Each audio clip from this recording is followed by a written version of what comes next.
Kings of Leon, California Waiting on XFM 104.9. Do you know what, Steve? We get emails and, we got our posters up around this show and people enjoy it. But I don't think we get the credit we deserve for picking the music. It's true. Because we're totally unplaylisted, and I don't know if people know about this, that mine and Steve's sort of first passion before comedy is probably music. We're really, we love playing each other sort of records and that. And maybe when we come back, we should do a show where there is no pressure to, like Carl doesn't press the buttons for us, pre-record it, where we just swap each other's sort of ideas for music. It'd be like the Ricky Gervais compilation tape. Well, sort of like, we're not talking John Peel, where we're trying to find obscure Belgian jungle and do demos. Everything from, Kings of Leon, Lou Reed, maybe a bit of 80s stuff that people have forgotten about. Beautiful songs. What do you think? I'd love to do that, Rick. I mean, genuinely, there's nothing more exciting to me than introducing to someone a song which they then go on and they love and they listen. Maybe they buy the album. But that's something to think about, maybe for later. Yeah. Well, it's like you say, the pressure to kind of come up with some, high caliber chat between each record. It takes a toll. But and that's it's a passion of ours, and we'd love to. But now it's Rockbusters. Bad Time from the Jayhawks on XFM 104.9. Steve Roach and Ricky Gervais. Karl. We're having a good time. We are indeed. All right, yeah. Karl, what you got lined up for us now? Right, well, you've got a choice. Nearly Dead.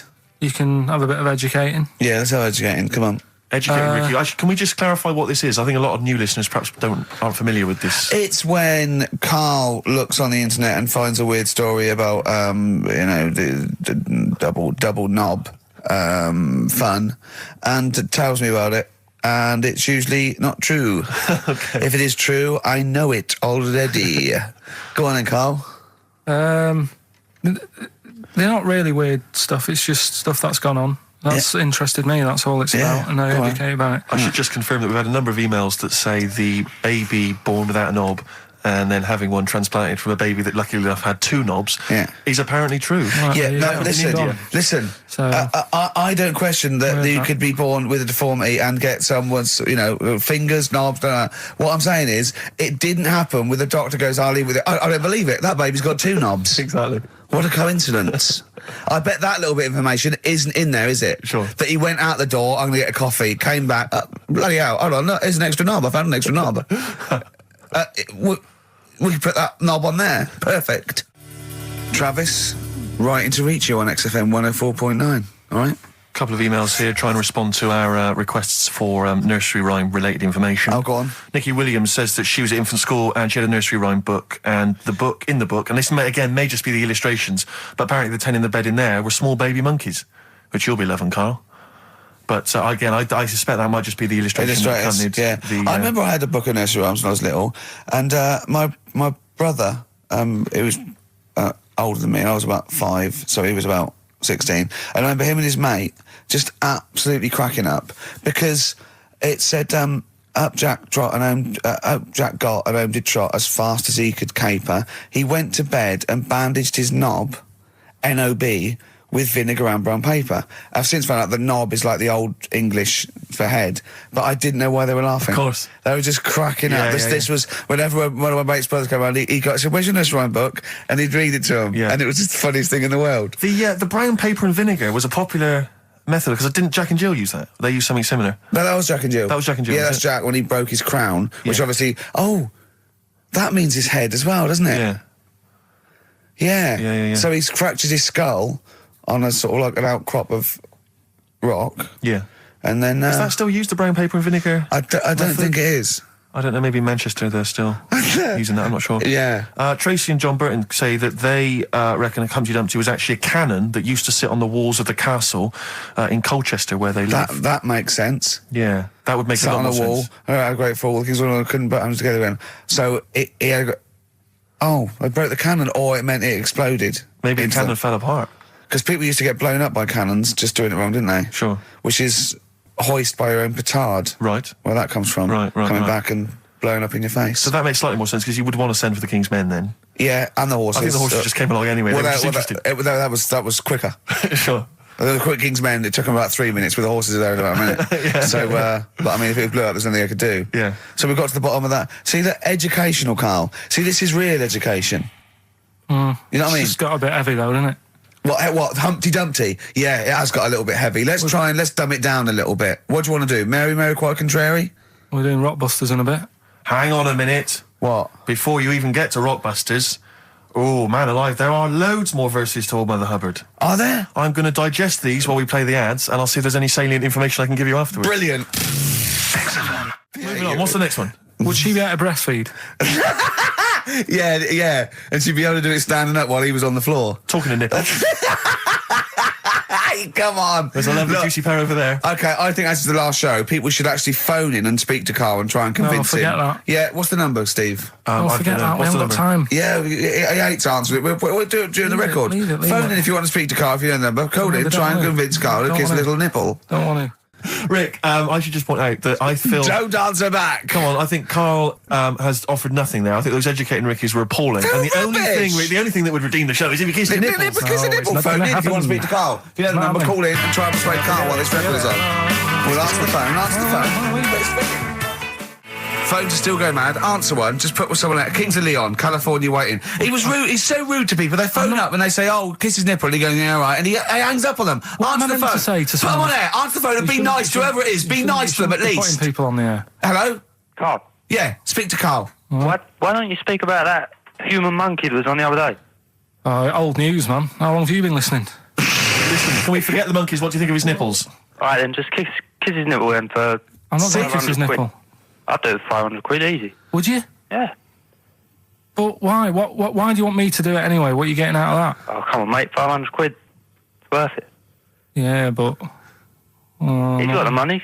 You'll probably get more out of him if you want. It's not about the money, really. If I could think of Suzanne. Suzanne, you come home 500 quid and go, there you go. Just kissed his nipple, 250 quid each. She gives me more. It's not hard. It's not happening. Right, it's not happening. Did you just cut him off then? Well, there's another fella there. Who's that? My name's Linda. Right. All right, Linda, you all right? What would make your day, Linda? If Carl actually gave it a lick, not just a kiss. Forget it. Go on. I think what else has gone on? Well, while you're thinking, Carl, I should just tell you now, you threw that question out earlier, why are ginger people historically mocked? We've had a couple of responses on the text, 83XFM. Again, as ever with XFM listeners, don't believe what they say, don't trust what they say. But one of them... Have we got any respect for anyone in the world? Get back to you. Pete in Tooting, now, again, I think this is nonsense. He claims that the reason ginger people are disliked is because Judas was ginger. From the Bible. I don't know where he's come up with this idea. No, I've heard that. But are there a great many people from, the Middle East who are ginger? Well, that's probably why he stood out. Sure. And he was probably fed up, and he thought, I'll get him back. Yeah. Maybe... Unless he had his hair dyed ginger when he was on the witness protection scheme. Which presumably he had to go into after all came out in the book. What did he do? What did he do? He stitched him up, didn't he, to the Romans, didn't he, Judas? Did he do it for 40 pieces of silver or something? I'm not big on the Bible, but apparently... Incidentally, if you'd like us to stitch up any kind of Messiah for 40 pieces of silver, just get in touch, 83XFM. We're willing to do that for you as well. So that's one explanation. There's another one here, which is, again, I don't believe this for a moment. It says, ginger people get a lot of stick because in Elizabethan times, people with ginger hair were told that their mother had slept with the devil. And that was why their hair was ginger. So there's two options. Maybe if you've got some more, you can any more spurious thoughts, then get in touch. The Pogues, Rainy Night in Soho. I hope there isn't a rainy night in Soho tonight, Rick. I'm sure you're one of those who agrees with me. Listen, we just had an email here from a guy called James Lee. He says, hi, just writing a bit of info on the scientists in Antarctica. I'm a scientist who's just come back from one of the Antarctic bases called Halley. There are 15 people staying there over the Antarctic winter. The scientists are looking mainly at the atmosphere, things like the ozone hole and meteorology. Right. I think there are 6 scientists staying over the winter, as well as a doctor, electrician, mechanic and a carpenter and so on. And so he's saying they do listen, they have the internet, so they maybe could listen to the show on the internet. And if you get the chance, say hi to Francis and the rest of the winter is for me. Sure, no problem. Yeah, thanks, James. But yeah, there they are. That's what they're doing. That's what they're up to. But why are they asking you for a message though? When I mean, have these people got families and that, or are they convicts or? No, what do you mean? Of course they probably do get messages from their family. Well, why are you doing one for one? Is that... I mean, do you know, like you see it in like porridge and stuff like that, where if someone's in prison and no one visits them, and they sort of look a bit fed up and that, is this message that you're doing for like people who don't get a letter in the post from... Brilliant. So they put this on the shelf until someone doesn't get one. All right, Hargreaves? Yes, sir, I didn't get a message today, sir. You have got a message, Hargreaves. I've what, sir? Hargreaves, you have got a message. Really, sir? From Ricky Gervais. Really, sir? And then they give it...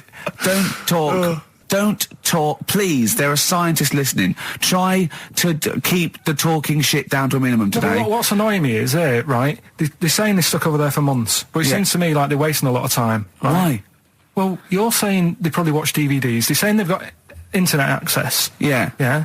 Well, I'm wrong. Listening to messages, get the job done and go home. Well, well, then we don't have to tell them anything then, because they listen to the internet. If they've got the internet, then, it's a waste of time. Good point. Play a record. Well, hang on, before that, here's a good point. You've had a long time to research what's been going on in the world. We just had an email here from Nicholas who says, why haven't you told them about the recent Pig Olympics that just went on in China? You've missed that one, Carl, once again. Who won? XFM. Anthony and the Johnsons. Isn't that beautiful? Interesting. Hope There's Someone on XFM 104.9. And Ricky Gervais with me, Steve Merchant, and Karl Pilkington. Well, Karl, more revelation. We were talking about it last week, but Karl brought it up again, just now. Didn't want to go to the doctors, didn't want to have a full sort of body checkup that may save his life, because he saw on the website they do a test where they have to insert a finger in his arse. Oh, don't tell me about it. Why? Don't put it on the website. Just we look at your heart. Yeah. We'll check your blood pressure out. Yeah. And then they could just do it quickly. Could just sort of say, right. How do they do it quickly? No, but what I'm saying is it's worse, isn't it? Going in there knowing that... I mean, they've got it on the website. So you're on the journey on the bus thinking, in about 20 minutes I'm going to have a finger up my arm. But they're doctors.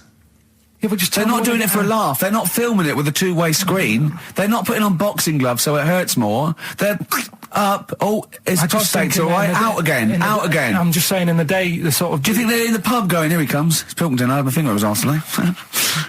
Do they allow ladies to do that? Do they allow female doctors to do it? Of course they do. They're doctors. No, that's worse. Then. You're sounding like him. No, I'm just interested in, because, do they allow female doctors to do the finger up the arse thing? Well, of course they do. They're doctors. Forget the female and male. They are doctors. Right, do you know any female doctors to do that? But what I mean is, isn't it a bit like if you're being searched at an airport, and you're a woman, they send in a woman person to search you. They don't send in a bloke to do it. Is that the same thing? Yeah, they probably trust someone who's gone through 6 years medical college not to be taking the piss as opposed to a fat security guard who couldn't get anything else. Do you know what I mean? You're talking about there's doctors all the time coming out in the papers, they gave them this so they could look at their boobs or whatever, or, it's all, you're always hearing stuff about dodgy doctors. But what I'm saying is, the reason why they do that security, because there's lots of security people, and they can, for your own, for the, your own modesty, there's a female one to search females and a male one to search males, and that's fine. But there's not like 4 or 5 GPs to choose from, and you go in there and you go,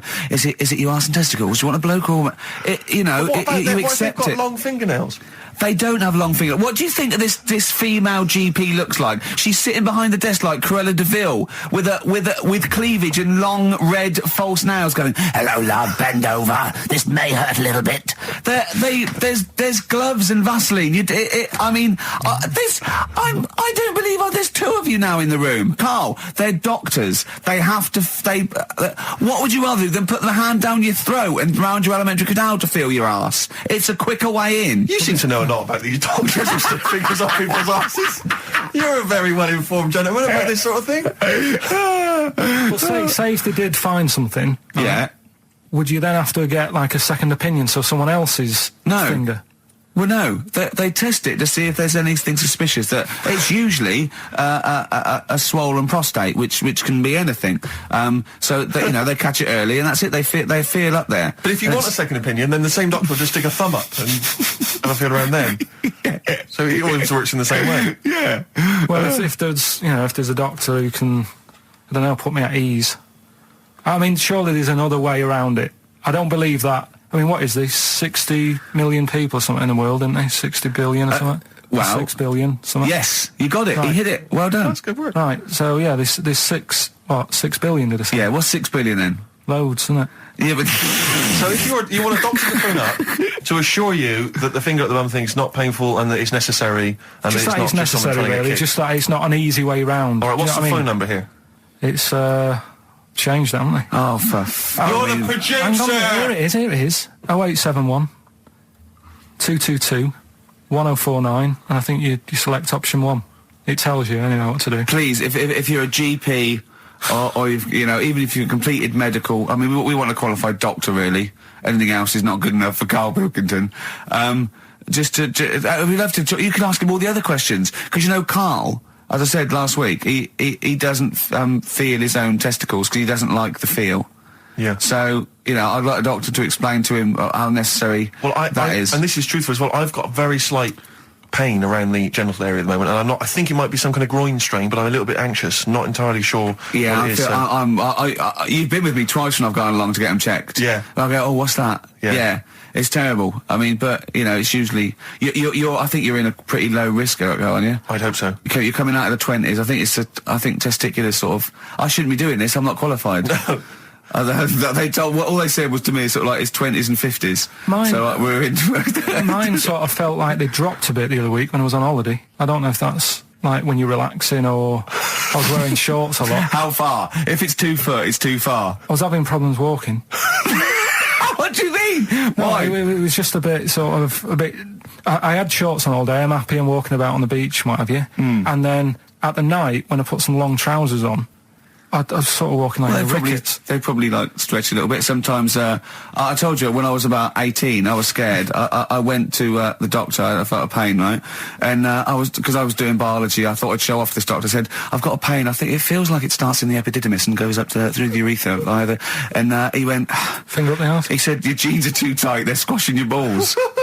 So we want a doctor like that. So what's the phone number again? It's 0871 222 1049. A qualified What do you doctor. mean your balls drop though? We've got to come back to this. I don't know, they just felt like, it's not too bad at the moment. I was alright on the way in, but it was just... I feel twinges all the time, but you never know whether it's just because they're no, in... but they felt like they weren't my own. Do you know what I mean? They sort of felt a bit like these are... There wasn't a bloke standing really close to you, was there? And You didn't get them mixed up, did you, on the way back? On the flight back? felt Someone a bit else has got more- Well, take a leaf out of nudist books. They just walk around. They've got nothing on it. it. About nudists. Why? Well, let's play this ad break and that. And Have you had another encounter? if we've got time, I'll tell you about it. Have you really? Oh. XFM. Right, we've got who's that on the line? It's Rob. Rob, and are you a doctor? I'm a final year medical student. I'll be a doctor in 2 months, touch wood. That's close enough, isn't it? Yeah. Excellent. So, where do you study? Do you want to give more details, or do you want to remain anonymous as you're calling in to I study at Barts Hospital. All right, great. So, why do GPs sometimes put their finger up a man's anus? To see what's there. You know, if you've got hemorrhoids, if you've got an enlarged prostate, you know, it's either that or they stick up a big tube and have a look up with a light. What? And it's easier to do that. Now, are you dumbing this down for us, or are you going to fail your medical exams by saying stick up a big tube with a light? I'm dumbing it down. Okay, come on then. We're all intelligent people here, and Karl. So you tell us what's that called? It's called a sigmoidoscope. Right. Nice. That was a clever test, wasn't it, Rick? I 12 think he's a real inch long, doctor. Yeah. 12-inch long tube that they can put up there. So, Karl, would you prefer that or a finger? Well, so do they sort of do the finger first, and then? I mean, at what point do they say, "Hang on, we need a light here"? I mean, It's normally if there's something wrong. but so if I go then, say if I go to this well-known clinic, right, and Yeah. they go, yeah, the art's good and that, yeah, finger, there you go, and then they go, hang on, I'm going to go and get me light and tube. I could start worrying then because they've sort of found something. And they're not likely to go straight in with the tube. They'll probably send you off some tests first. But Carl, there's to the nothing. hospital. But you go to these places to put your mind at rest and to know where you are with your health. I mean, it's not that you go along. That's what most people worry about. They think that because I'll go along and they'll find something. Well, one, that's illogical. It doesn't heighten the fact they'll find something because you go along. And two, if they do find something, it's a good job you went along. I mean, I'm a hypocrite because I don't go to the doctor, but you know, I've had that Carl, done. you should be concerned if when they shine the little light in your ear, it comes out the other side of your ear. No, the other ear but comes right Rob- out the other side. That's when you should be worried. But Rob, right, you said then, if they find something, they send me off for some tests. Why can't I just have the test without that and cut out the middleman? Do you know what I mean? Because you're wasting lots of money. There's hundreds of tests they could do, and they could do every test, and they could all come back with nothing, or they could do the finger up there and send you for the 3 tests you need to find out what's wrong with you. But in this day and age, with all the technology and that, and like brainy doctors and all that, the only way to find out is sticking a finger up there. What are you worried about, Carl? Is it fundamentally that this doctor who's has done 6 years medical training, is it embarrassing to have a man's finger up your ass? I just don't understand how you can get round to that without... But what don't you like? Is it fundamentally you don't like anything up your ass, or is it the fact that it's a man's finger up Well, there? I don't like going to the doctors. It makes me nervous, because I think if anyone searches you long enough, they're going to find a fault with you, right? And especially if they're going that far into you. They're going to find something. And... Probably not. Well, you never... I just don't... I don't know how to get round to that sort of... that point where you get a... What do you talk to the doctor about? And he's like, all right, nice day. Strap your trousers. He goes, he says, I'm gonna just, Most people just shut up and let you do it, and then breathe a sigh of relief when you say there's nothing there. yeah. But is that at the end of the test, or is that the first thing he does? It's the last thing. So that trousers up out the door. Because he knows it ends conversation. He knows it's a bit of a faux pas. The doctor says, "Oh, I better not kick off with the finger up the arse." What I do is I'll start on with the the head, and then then I go, "Oh, one final thing, Mr. Pilkington." So Rob, he drops his keys and he goes, "Pick them up." And as you bend over, will you be doing this, Rob? Is this what you're like open to do? You do all these. I'll have to do it at some point. All doctors do it at some point, no matter what they specialise in. So the first one, is the another doctor there to sort of make sure you're doing it right? Not dentists. No, but do you know? Dentists aren't doctors anyway. But do you know what I mean? Like, normally it's like a co-pilot will have someone with them for the first one. So when you put your first finger in, Yeah. will someone be there going, right, you just want to move to the Well, left I've of it? already done it. Have you? Yeah. So that's the thing with a student, you're learning. So you get people teaching And you how to learn do on- these things. Can I just point out, Rob? I think I'm right in assuming that you have a glove on Yep. and there's lubrication Yep. and it doesn't hurt. No. There you go. What are you worried about, But Carl? who's this person who everyone's testing on in your class? It's not one person. One person. There's like, when a patient comes in and they've got a problem, your boss, the consultant, he does his finger up, and if Yeah, he but- finds something, he goes to the patient, is it alright if the student has a feel as well? Then the Well, student puts on a glove, puts the leave on the glove, and sticks his finger up and sees what he comes out with. Rob, I wish you could see Carl's face. I mean, his face when you said, and he says, can this fella have a go as well? He looked horrified. That he thought it was a free-for-all, like there's a queue of people trying on gloves and going, let's have a go. That looks good up there. What have you found? No, I mean, how come you had to sort of...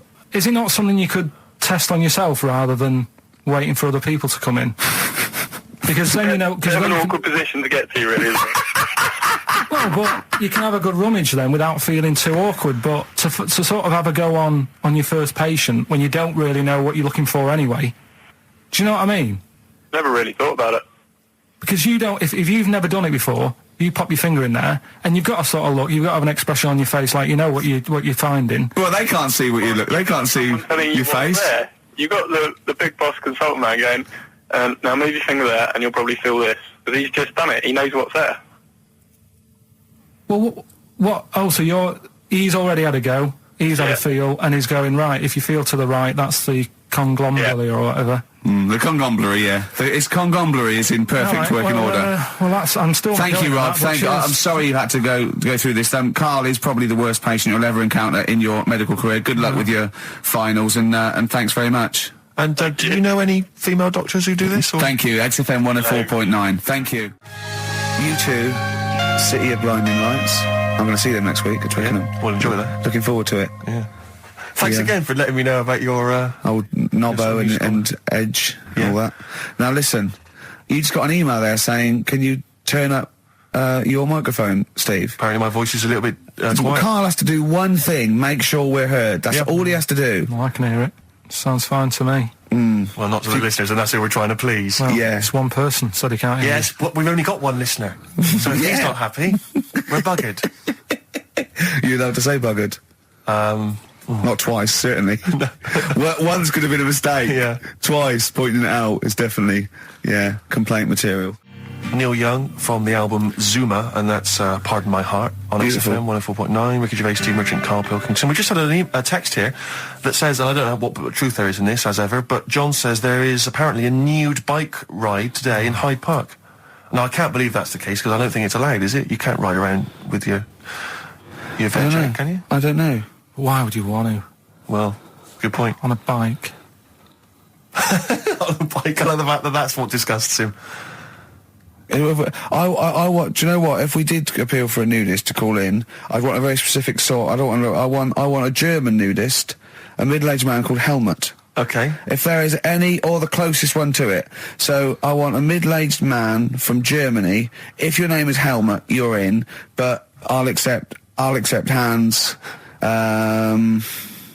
Carl would be good, Okay. wouldn't it? All right. Yeah. I think I'm wondering if the age might. Maybe we could we broaden that Okay, out just little bit? a German nudist bloke. Right. Could he at least be fat? Could I find a fat German fella? If your name's Helmut, we're going to give you a big prize. Yeah. But, any fat German fella who likes to get his sausage out. Sure. Okay? It's sauerkraut. Yeah. What's the phone number? 0871 222 1049. It'd be good just to get an email or a text with a contact on it, and then I can just call them up in the week. Sure. And 83936 is the text number. I don't know what our audience demographic pans out like, Rick, but I'm suspecting that's probably a fairly small fraction of our listenership. I know, but, the fat there must be German someone out there. If you nudists. know a fat German who likes to get his tackle out, phones are going. Phones away, going. straight away. Just answer it, Carl. Just answer it. Just potluck. it could be anything. Well, just No, see could what be- it To be is. fair, it could be a nutter. It could be a nutter. But just say hello. Just tell your turn. It's If not it's straight away. important, he'll stay there, won't he? He'll stay there. Well, answer it. Let's Answer leave it. Leave it. Answer it. Oh, you see this? It's gone. It's gone. There you go. He bottled it, so just as well. Well, you took too long to answer it. Lloyd Cole, Impossible Girl, on XFM 104.9. Wow. Rick, I'm just reading an email we've had, and it is indeed true. Scores of naked cyclists will be wheeling around London today in a mass protest against oil dependency. The World Naked Bike Ride will see the arresting sight of up to 200 daring riders bearing all in their cycle past some of the capital's most famous landmarks. Have they got to wear an helmet? Are they against wearing an helmet? Well, I think they're trying to make a statement, I would imagine. I don't know. Well, they don't have to wear a helmet. It's not law to wear a helmet on a bike, is it? Oh, It's for your own listen. safety. It's sensible. You're right, yeah. Well, it's also sensible to just pop some pants on. Just pop some pants on. Are you Not a going problem. to be popping down there and cheering them on? I'm not going anywhere near it. What are they going against? What's the problem that's going on? Oil dependency. I think, generally we're consuming too much oil, aren't we, in the world, and it's going to run out one day, and we've not got any alternatives. Talking of campaigns and things and that, did you see Sir Bob on Jonathan Ross last night? Sir Bob Geldof. Sir Bob Geldof. Yep. You going to walk to Edinburgh or sail to France, Carl? What do you think of all this? The G8? I think it's good that, he's doing some stuff for the world and what have you, but probably won't bother No? having a walk. What do you make of all this campaigning? He's dedicated his life to this now, hasn't he? Yeah. I mean, it's interesting. I was watching him last night, and I respect the man. I mean, he used to work here, didn't he? Did some shows and that. It's good. It's all right that he can do it, but I assume that's not why you respect him. I assume you respect him because he's trying to save a nation, as opposed to he used to work in XFM for a while. yeah, I know. But I'm just saying is it's good that he's given up a lot of his time to try and save the world and that. But there's a bit of me that's kind of like, is he wasting his time a bit? I don't know. Right? Well, what do you mean wasting his time? Well, he tried it before, and No, wait. What he's trying to say is that the G8 are I think the 7 most wealthy nations in the world, and Russia, and they get together and they can wipe out the third world debt. I.e., they owe us billions and billions of pounds. They can't afford to pay it back. So he's going to say, let's wipe the slate clean and pledge, I think, a lot more aid and stuff to them, isn't it? So what do you think of that? But won't they just do it again? Right, what's you thinking? No, I just mean... I knew I had a little diamond in the rough here. I mean, obviously, you know, I admit I brought this up because I really wanted to know what Karl thought of it. Sure. Yeah, I had ulterior motives. It wasn't just for awareness, for the very worthy cause. It was because I know. Look at him looking at me. Look at him. He looks at me like a cat. Honestly, it's like there's nothing behind those eyes. Right? What do you mean? They're just going to run up the debt again, you think? Well, what I mean is, right, when I was a kid, right, and I wanted to go to the arcade, I'd borrow a quid off my mum, right, and she'd say, don't come back asking for more and what have you. But I'd have a go on a pinball machine or whatever, game on a fruity, and then go back, and she'd go, can I have some more money? And she goes, I gave you a quid before. And I go, I know, but I'm on holiday. And she goes, there you go then. And then I go off and do the same thing. I didn't go, no, I wasted the last one, I'm going to pop this in the bank. Right. So you think that's what's going to happen with... That's a nice metaphor. So what do you think happening there? Is the Africans are blowing it down the arcade? Instead of putting it towards a fishing rod, they're blowing it down the arcade. I'm trying to win a watch. Look, I've got 100 goals. I think this thing is dodgy. Yeah. I'm trying to win a fluffy toy. That's what Bob's saying, you're never going to get the Snoopy. You're never going to get the Snoopy. It's always going to fall out of the little claw before it gets to the claw top. is not strong enough. Yeah. Do not waste it. No, Midge. Midge, you have to write a song. Write another song, mate. They've blown it down the arcade. Brilliant. So that's your genuine logic, is it? Well, I just don't know... if they put me in charge of it, I don't know what I'd do. I just think it's a... Could I just say that will never happen? No. Could I just say to London, yeah, and anyone listening Sleep on Saturday, yeah, don't worry, Karl is not going to be put in charge of G8. It's not going to be him, Blair, Chirac. That would be a joy if it were. That would be amazing. Well, I've got another food-related item here. Now, Karl, I got a little email via my agent sent from someone here, okay, so sent from someone at... XFM, okay, and I won't say it was. She just said, I thought this might be good for Ricky to use on Saturday, and obviously what happened is Suzanne has sent you an email in the week. It was Wednesday, and you've returned it, but I think you've returned it to the wrong email address. You returned it to someone here who, of course, immediately forwarded it to my agent for ridicule on the show. Don't panic; it's nothing that bad, okay. It's an email from Suzanne talking about your tea that night. Was Suzanne out on Wednesday night? Was the an England game or something? Yeah.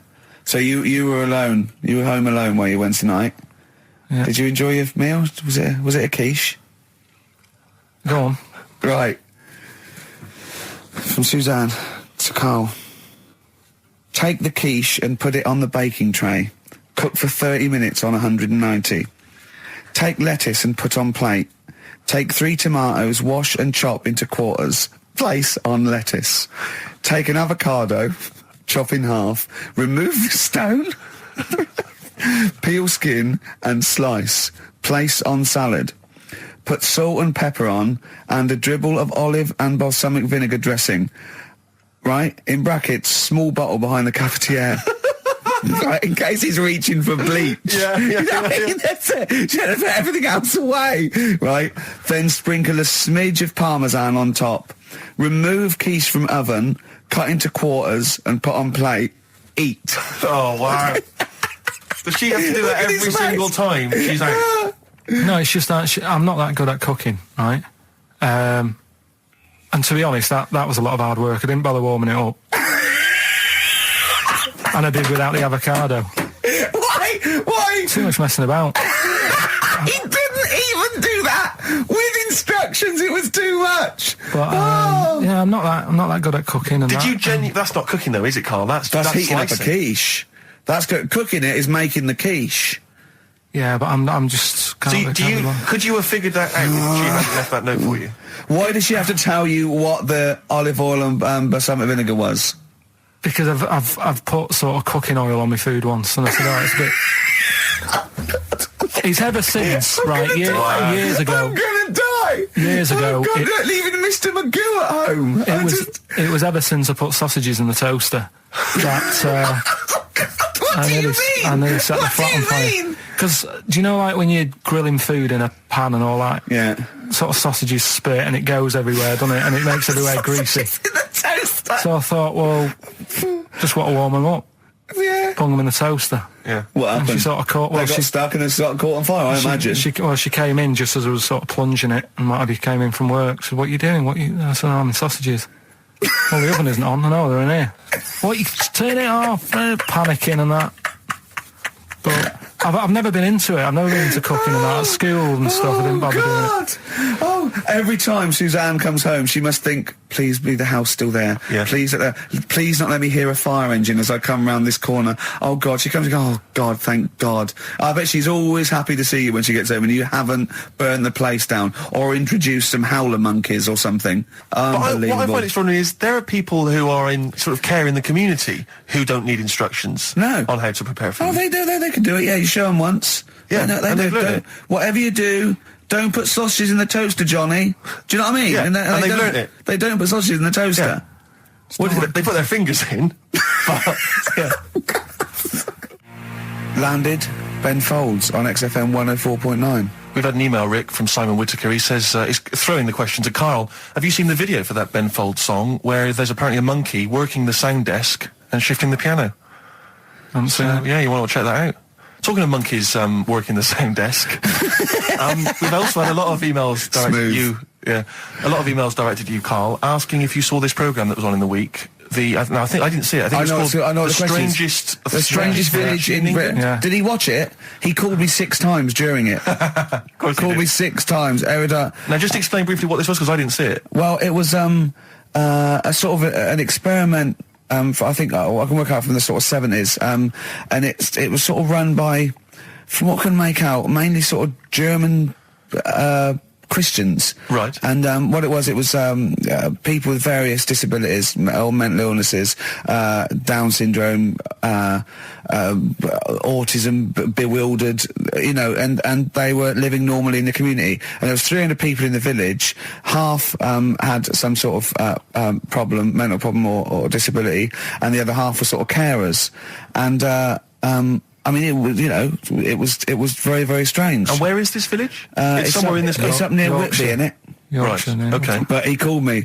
He called me at various points. We were watching that. It just started off. He went, geez, if that's the beginning, what have they got coming up? Then there was 2 fellas, and the phone rang, and it went, what is going on? And it was 2 blokes who had created their own language. Okay. And they were going, and you go,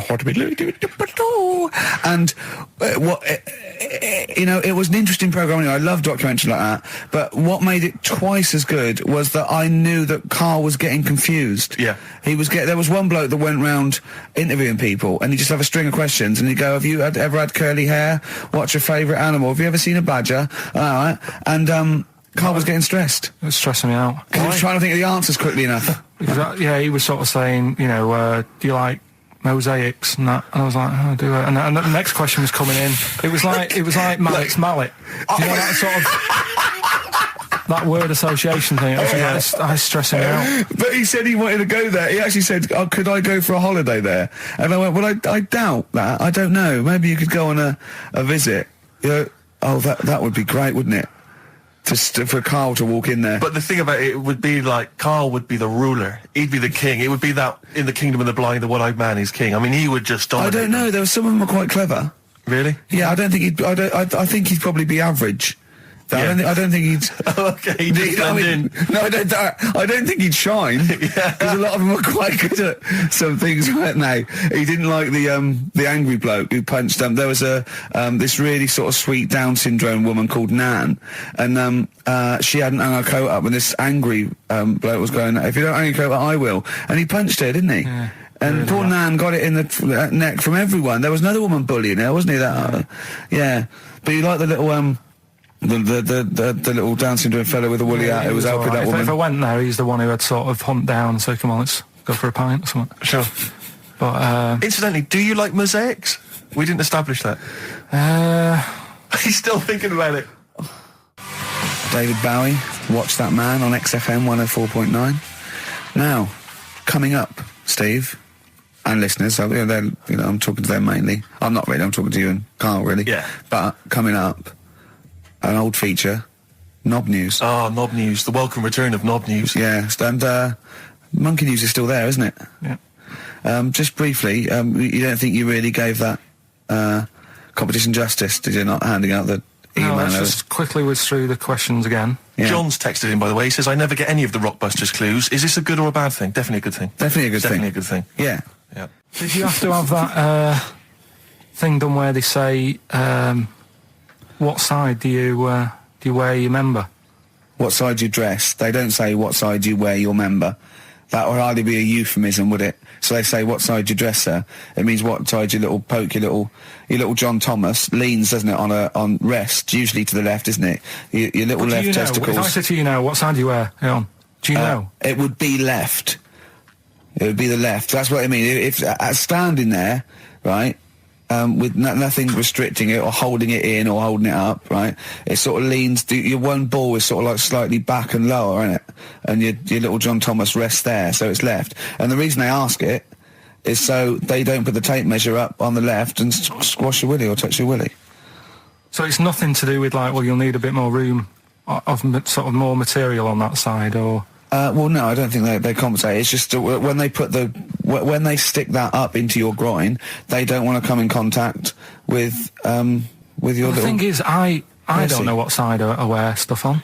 I just sort of pull my pants up and wherever it wants to go that day. But maybe it's not big enough to sort of make any, real decision.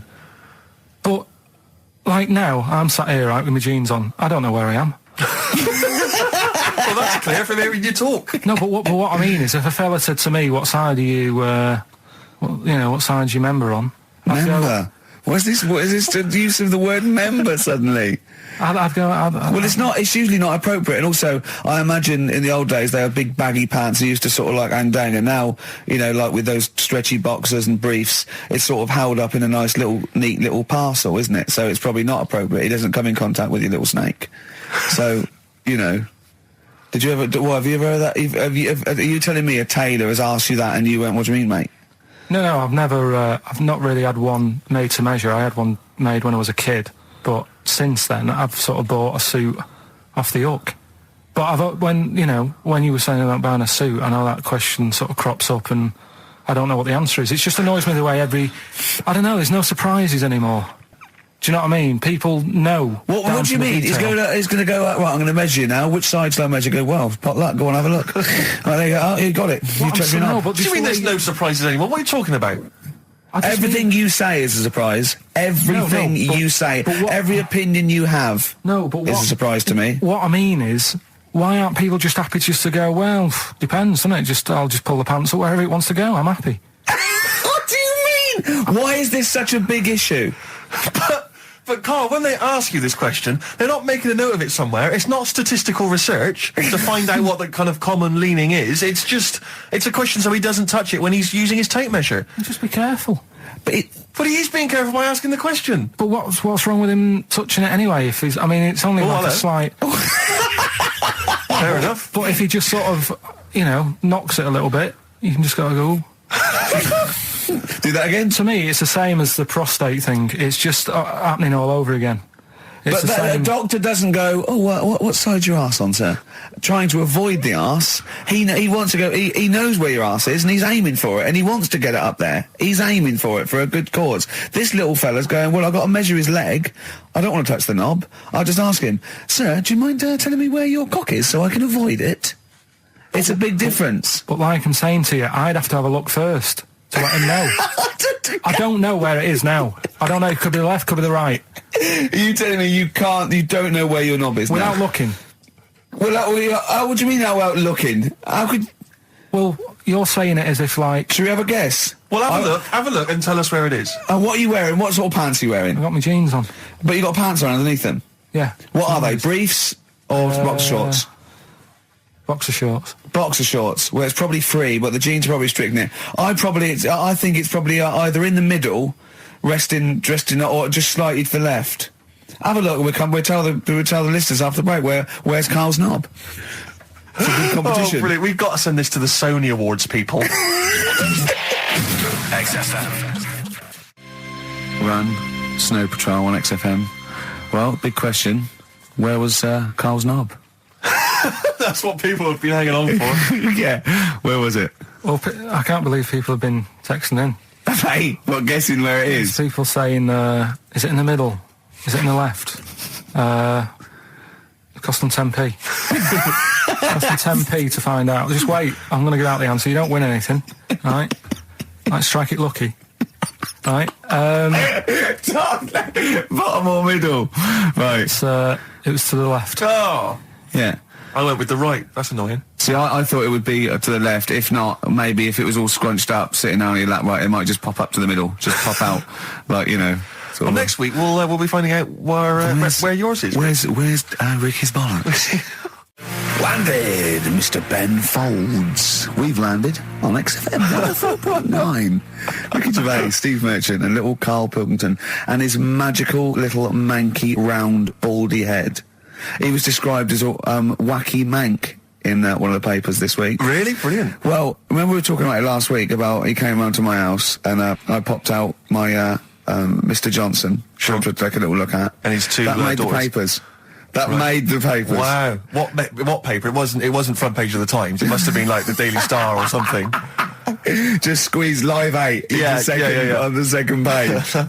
Yeah, so Wacky Mank. Wacky Mank. That's Wacky great. Mank. Wacky Mank. We had an email from someone that reckons they remember you from body popping round Salford Way. Yeah, Eccles Precinct, apparently. You know that, don't you? I wasn't doing it round there, though. What do you mean? I was round Stretford. Stretford Arndale. And what were you doing? What sort of body popping was it? Just a bit of everything. Caterpillar. Bit of moonwalking. Do you have a little piece of line you used to carry around? Well, mates had that. Right, you didn't Borrowed bother theirs.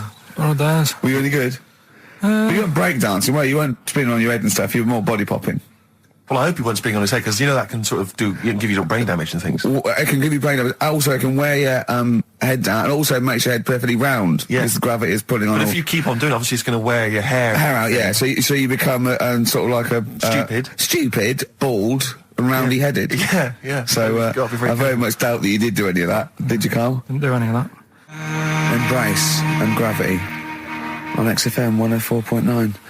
We've had a couple of texts. People obviously can text in 83XFM. That's the text number for the big quiz that's coming up shortly. Rockbusters, still your opportunity to win some of those cracking prizes. Enter your name in the draw if you can unravel the, I don't know what you call them, conundrums that Karl set. Sort of. We've had a couple of texts. Obviously, we're leaving early today. This is a shortened show and our last show of this run. But we've got to leave early. We've got to go down and try and make poverty history. But Rob's texted and he says, only an hour and a half today. Well, poverty does have some benefits then.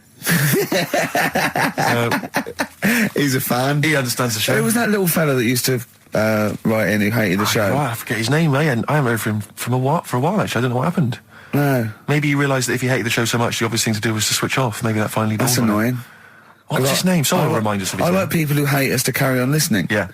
It just gives it an edge, doesn't it? Yeah. It's the fact that, that you're annoying someone. I mean, I love annoying people. I know you do. I know. So You're like a kind of walking Chinese water torture. Yeah, exactly. Yeah. Well, how's it going with Rockbusters? Has anyone got the answers? Actually, one guy has texted in, James in Deptford, he's offered some answers, and he says here, the guy that hated us, famously, of course, we should have remembered, Dickie Anderson. Dickie Anderson? Richard Anderson, of course. I don't know if Dickie's still listening. If he is, obviously email in ricky.gervais@xfm.co.uk and tell us what you've been doing, how you've been keeping busy and stuff. Yeah. Nice to hear from him. Chris Campling hasn't called, has he, either? Yeah, The one that thinks that not only is this whole show scripted, imagine that, right, but that Karl is a character created by us. Yeah. He's actually an actor. Oh, if only we Look could at take credit that, for a that. shaved monkey we got. Put the message in the box, put the message in the car, drive the car around the world, and I'm imagining that message is make poverty history. That's World Party, put the message in the box. Yeah. Can I just say quickly while I think of it, we get a lot of emails from people, a lot of texts saying, can you send a big shout out, stuff like that. I've just looked at one now, Scott and Julie in Australia listening, they want a big shout out, big shout to them.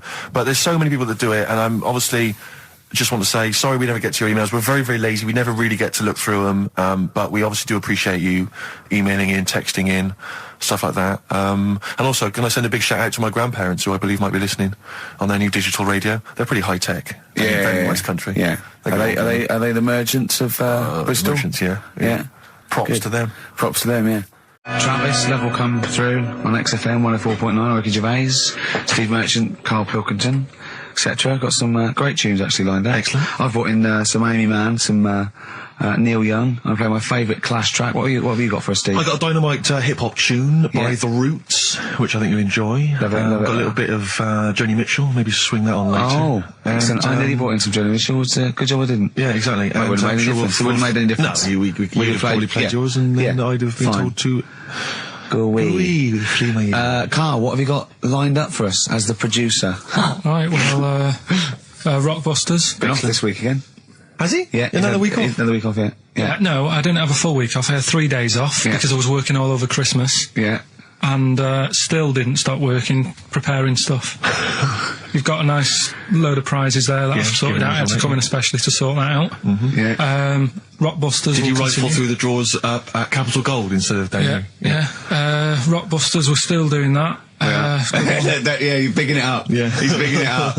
Yeah, still doing that. We've got that. Last week, we sort of changed Educating Ricky a bit. Just a little bit. Don't say we. I don't want to be incriminated in it. Well, changed it in the sense that rather than giving you too much information about different things, it's hard to sort of keep it all in. Yeah. I'm giving you sort of information on one thing. So last week, because some of your stuff was a little bit too intense. My favourite story was there was a blind girl. She hit her head and got better, and I couldn't take all that in at once. So you should really ration some of the education. We sort of started last week war-related stories. Yeah, it was war. Do you think of that then? War, and it was Sure. 3 things. And it was the French battle. Going over the top was John's got a moustache, which you think was ambiguous because someone might have said that anyway. Well, look, you've remembered it, so it's working. So we'll be doing that. And last week loads of French people have just gone to war who were listening to this. Yeah. You said you wanted to learn some science this week. Did I? Yeah. so the title this week for that is I said I would sort you some science out. Acid, because that's How long did that take you to come? Listen, well, you know, people love Karl. There's comedians come to me and go, Karl's the funniest man. They absolutely love him, right? But I think we're only seeing half of it, right? If we can get him on television, his face then, when he's told me that title, was like a child at Christmas. Yeah. He was so proud of it. He was excited what I was gonna. It was brilliant. It's a bit like when a child's drawn a picture in art class. You know you've got to stick it on the fridge, but you basically think it's crap. Yeah. It's very much like that. All right, Karl? Is that good? Yes. So we'll be doing that. Do we need them? Yeah. Have you got another one? We have got another one. Looking at snails this week. Do we need snails? Do we need Because I know you're not a fan of snails, are you? Well, after a bit of research, I found some good stuff out about, like, they sleep for 13 years, some of them. Yeah. And that.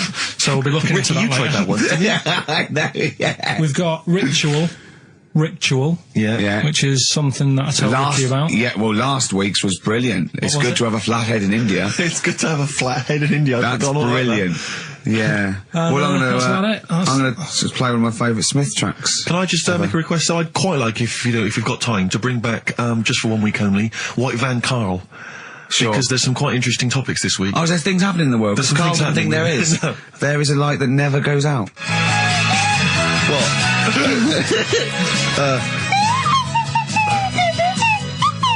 Someone's left one of those little things in here. It's brilliant, isn't It's it? amazing. What are they called, those things? I'm just there. I was thinking of being in the front row at a Morrissey concert and going, can I just play along? They are brilliant. I don't know what kind of sound that is. I don't know. It's only used for when Kenneth Williams Yeah, exactly. sees someone undressing. Yeah. That's the only time that is used, that noise. Exactly. That is But brilliant. it's like it was specially created for the Carry On films. Yeah, we need, I don't know what it is, but we need something when I walk in and see someone changing. Well, what about this? There is a light that never goes out by the Smiths.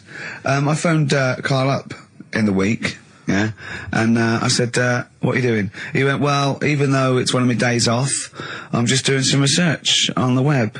found anything and said, yeah, I'm doing science. And then he said, you can get wigs for dogs in Tokyo. That's his scientific fact. And I went, what do you mean? Dogs, if they need a wig? I said, if they need a wig, what? Dogs going bald? And he went, like, this is fine to him. He went, it's a stressful city, Tokyo. The world's all right with Karl. He's always got an explanation. I've only ever seen him confused once. When, in Edinburgh, he looked out of his window one day and he saw a bloke putting a parking ticket on some rubbish. Yeah. And that genuinely confused him. Yeah. He couldn't work out, could you? It's a bit weird, isn't it? And the woman breastfeeding her 8-year-old child, you didn't like, did you? I don't like that. But, the what's the name? Animals with wigs. I kind of thought, after I put the phone down to you, I kind of thought about it, thought, yeah, it's a bit daft, that. You sure he's not the ageing pop group? No. The Animals? But when you think, have you ever seen, like, a bald pet? No. It's weird. What do you mean? Because my mum, we had a cat, we used to get through loads of cats because we lived on a... Oh, God, it started early today, isn't it? What do you mean? It's only 10 past Just one. what are you doing? No, Running a restaurant? We lived on... Oh, God, what do you mean? No, we lived on, like, a main road. Oh, yeah. Right? So Yeah. we used to get through a lot of them. And Dad It was kept their saying, risk. you know, stop wasting money, you know, it's not Stop good. wasting money, not wasting cats. Right, so, anyway, we had this cat that was ill all the time. And, It's just bag of nerves, probably. Yeah, malingerer. Yeah, I'm terrified. I'm going to which house? Rome. Oh, God, bloody hell. Rome. Don't let me go to the Pilkingtons. and it, for some reason, it kept being sick all the time. Right? Yeah, that is nerves. That's definitely nerves. So my mum kind of thought, oh, I've had enough of this, and she shaved it. Whoa. Whoa. Now, I know you're not vets in your family, but what correlation did your mum think there was between you being sick and shaving it? Because it kept being sick, and it was a pain to wash, because it kept getting So caught she up. wanted a dry wipe cat. So, Why didn't you just varnish it? What? it's weird, So now he's cold and sick. No, but not all of it. She left sort of the back half, but sort of from its waist, sort of. I love that! Shave it because it's sick on itself! And That is it was the genius. weirdest looking thing. I mean, normally I like cats. I'm always like giving yours a stroke on the head and that. Yeah. As soon as she did that, it was like, oh, Yeah. can't touch it. And then So now it's sick, cold and hated. Yeah. I love... Karl. It must have, I mean, the other cats must have been taking the mick out of it constantly. It's just making things worse. Did it get, I'm hoping that it got run over and was put out of its misery. no, I think it got all right, that one. Or is that the? Yeah, it did get run over. It did. Oh, God. Oh, dear. How many cats do you say you've got through? I'd say whilst I was living at home, I mean, it's still on the increase even though I'm not there. So whilst I was there, probably 5. God. Wow. Oh. Yeah. And were you upset each time, or you just got used to it? It's one of them things, isn't it? Like I've said before, when you first see something, it's a bit of a shock. Do you know what I mean? It's like the Elephant Man or whatever. Yeah. First time you see him, it's that sort of, oh, look at that. Do you remember the first time you saw Steve? No, I'm not being funny. Do you remember the first... Yeah, but I've said this before. It's always, then you get used to how people look, and you don't... No. I'm gonna burst. You have to play a record. No, but- Because I just see Steve's face. No, but I've got used to it. Shut up. Let You Down. Gold Rush on XFM 104.9. Ricky Gervais. Steve Merchant, Karl Pilkington. Brilliant. Rick, I was in, I don't know whether I should tell you this because it might rock you to the very core. Go on. But I was in an Indian restaurant the other night, and you've not seen the film. Have you seen the film Notting Hill? I haven't, no. Right, in the film Notting Hill, have you seen that, Carl? Yeah, Do you remember the bit, Julia Roberts plays a movie star, rather like Julia She's the Roberts. most famous... Yeah, I know and she's her. in a restaurant having dinner with Hugh Grant, and she overhears some people in the restaurant slagging her off. And saying, you know, she's a slapper, probably all actresses are. And she's sort of stewing on it, and Hugh Grant wants to say something, and she says, no, I won't let you. And then as she's walking out, she goes and says something to them, and of course their faces drop, they can't believe it's her. Anyway, I was in Indian restaurant the other night, and they were slagging you off, Rick. Well, what they were saying is they were going, Ricky Gervais, the thing about Ricky Gervais is he's just like the character he plays. Right. It's just like David Brent in real life. And I was listening in, and I was thinking, well, I want to say something. I want to go over and have a word and say, you know, you're partially right, but I couldn't. I didn't know what to do. I didn't know what to say. I couldn't. What could I do? I couldn't really go over there and get into a rumble. I want to say, what do you mean that I'm like him? I use his face and his vocal cords, but I mean, I can't help that. But it's that thing as well of, I don't know where they've got this information from. But no. Because you're not, it's so received. they're wrong. Well, so it's they've received it from somewhere, or they've read it, or some of these. It's just, but I don't know. I mean, I can't really be annoyed that they're just wrong. But it was very weird. It's like being annoyed at a vicar believing in God. I can't get annoyed with him. I just don't believe. But because obviously they didn't recognise me, it's rather like, you know, when they talk about that idea that if you could go to your funeral, what would people be saying about you? It's the closest you could get to that. Well, that you can hear what people are saying about your friends. But why don't you to get him around to that? You go, he is. Yeah. What do you think of the other fella? Sometimes with him. That tall fella. He's good, isn't he? Yeah. I know. Yeah. It's a shame actually, because on the occasions I do get recognised from minor appearances, I'd never get any cool fans. I just get the nerds. I get the real nerdlingers. I don't get, you know, beautiful women coming out. You're putting them off, though. You're putting them off. You've got to take what you can. Well, but you'll have nothing. No, I know, but this girl came out the other day and she said, hey, are you that guy who's involved with The Office? I went, oh, yes, I am. She went, my boyfriend loves you, he's over here. And she pointed him out. I was devastated. I thought, I'm in here. Yeah. There was nothing going on. But there was a guy who was in HMV and he was working with the till. He'd been working with the till and he saw me. He said, would you sign this DVD? I went, oh, no problem. I said, and I was trying to make conversation. I was trying to be frothy. And I said to him, oh, selling well, is it? And he went, it is. Although we've had quite a lot of returns. I said, well, don't tell me that. I don't want to know that. What did he mean? That they didn't like it? And I said, what? You would have been bringing it back? No, I think it's glitches. He said, they've been bringing it back. I said, what was the problem? He said, they didn't really like it. No! Yeah, some of them didn't really like it. You can get it back if you don't like it. No, I mean, I don't know whether they gave him the money back, but certainly that's what he dealt with. That's what he'd encountered. He said we didn't give the money back, they just wanted to drop it off. What, they didn't even want the money back? Yeah, they just wanted to get rid of it. Yeah, they said just didn't want it in the house. It's like, I don't want this rubbish in the house. Oh, but we still get the money for it, do we? We still get the money. But do you know, I told you that at the time. Again, because people don't recognise me, again, I was in a record shop, there was a stack of Office videos, and this guy went by, and I sort of heard them as they went by. He went, oh, Office, yeah, a lot of people like that. I think it's shit. He's mate, well, I agree. Really? And of course, again, I was like, what could I do? I couldn't say anything. I couldn't pipe up and go, well, that's sort of... I like the fact that you're always hearing these loud vocals. Yeah. What's the chance of that? That's brilliant. Maybe everyone's always slagging it off. But it's partly, that's it. Yeah, that's partly it, but also because I keep hanging out by stacks of Office DVDs. Oh, dear. Wearing a t-shirt with a picture of you and me on it. Yeah, that'd do it. What we got to play, Carl? Something Steve wants. Well, actually, I must dedicate this to someone who's emailed in. I mentioned earlier that I was going to play some of the Roots, and Joe from Peterborough is very excited about that. So, this is not from the current Roots album, sadly, which I've not fully absorbed yet, and therefore don't feel I can make a decision on which track to play, but maybe that'll come. That's the sort of sometime in the future. And thought we put into our... You know, picking music. Exactly. I had these cassettes still in my bag from last week. Sure.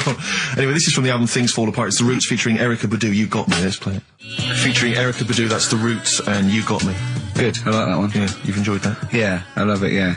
Well, it's coming up to 1:30. And so it's time for Rockbusters. It's a structured show. It's a new leaf. This show in the new year is going to be structured. Set pieces, hitting our marks. Do you know what I mean? There'll be time checks, weather checks. A bit cold out. If you're driving, careful on that.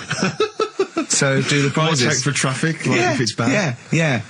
Okay. Well, again, an arbitrary selection of goodies. What are those politicians doing? Was that XFM News? Yeah. Right, what have we got? So we've got, for those that are a fan of the movie Donnie Darko, which a lot of people rave about this year, a sort of weird teenage movie, then there's a sort of sweatshirt there. It is actually quite nice. It's not bad at all. It's medium, so if you're a bit of a bloater, don't bother to apply unless you've got a friend already. We've also got here a Graham Norton video. Certificate 18. So please don't phone up don't email in unless you're above the age of 18. Yeah. And that's, I think, the best of his TV show. Yeah. Look forward to that. It's a big stiff video, that, isn't it? It's a big stiff cock of a video. Thanks very much. I meant you meant the bird. Yeah. There's also a fairly mediocre British wartime thriller, Enigma, which a lot of people, it was hyped for a while, but it's actually interminable. I've seen it. the first series here of The Kumars at number 42 on DVD. I think that's award-winning, so that's available as well. We've got 2 CDs by the look of it. We've got Pulp's Greatest Hits, which I don't think sold very well, and so presumably they are giving that away.